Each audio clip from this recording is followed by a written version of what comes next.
I was halfway through my third month of dating him when his annoying roommate started picking fights with me over the smallest things: dirty dishes, shoes by the door, even the way I laughed.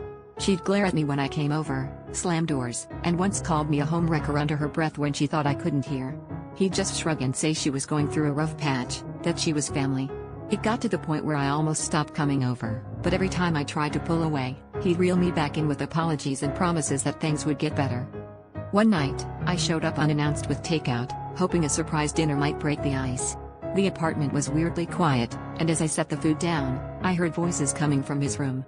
At first, I thought it was an argument, but then I heard my name. I pressed my ear to the door and felt my stomach drop as I realized they weren't fighting, they were plotting. Her voice was cold. "She's perfect. We just need her to say yes. He can't get deported if we're a three-person marriage." I barged in, and they both froze. He looked like he'd seen a ghost. She just smirked, like she'd been waiting for this. He confessed everything in a rush. She wasn't his roommate, she was his wife, and their marriage was real but only on paper. They'd been desperate for a green card, and I was supposed to be the solution: marry both of them, keep him in the country, and maybe, if I played along, get a cut of the benefits.